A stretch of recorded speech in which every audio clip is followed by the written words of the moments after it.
ইতিহাস চর্চা কোনো দুষের কাজ নয়।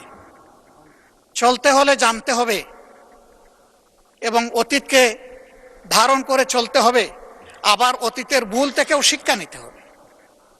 এটি হচ্ছে ইতিহাসের চাহিদা।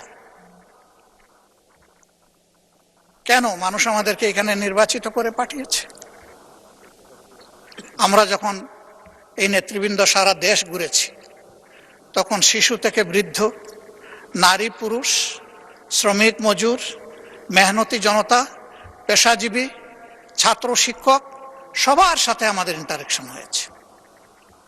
একটা শিশু যখন আমাদের দিকে তাকায় থাকতো, মনে হতো এই অবুঝ শিশুটি না বলা একটা জিজ্ঞাসা আমাদের দিকে ছুড়ে দিচ্ছে, আমি তো এই দেশের নাগরিক, আমি শিশু, আমাকে প্রোটেকশন দিন। আমি ঘর থেকে নিরাপদে বের হতে চাই, আবার আমি স্কুল থেকে নিরাপদে ঘরে ফিরতে চাই। আমি কি সেই প্রোটেকশন পাব? এই শিশুটির না বলা ভাষা হয়তোবা এমন ছিল যে অন্য দেশের শিশুদের মতো আমিও কি আমার মেধা বিকাশের পরিচর্যা এবং সহযোগিতা এখানে পরিপূর্ণভাবে পাব?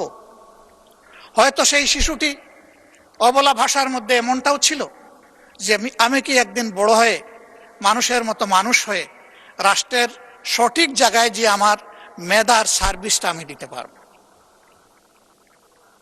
একজন শ্রমিকের কাছে যখন গিয়েছি, তখন ঘাম জড়ানো শ্রমিক, সে বলেছে আমি তো আমার শ্রমের ন্যায্য মজুরি তো পাই না, মর্যাদা পাওয়া তো কল্পনার বিষয়, স্বপ্নের বিষয়।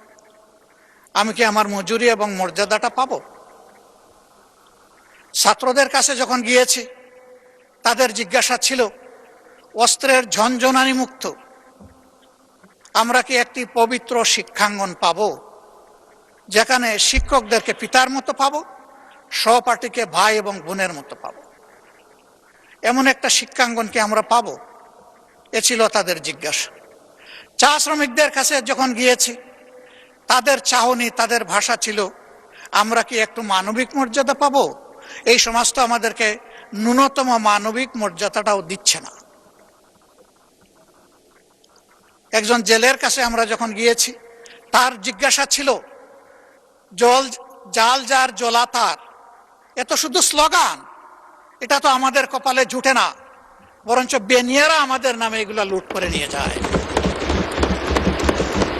আমি কি সেই জেলের অধিকার পাবো? আমাকে সেটি দেয়া হবে? কৃষক ভাইটির কাছে যখন গিয়েছি, তখন বলেছে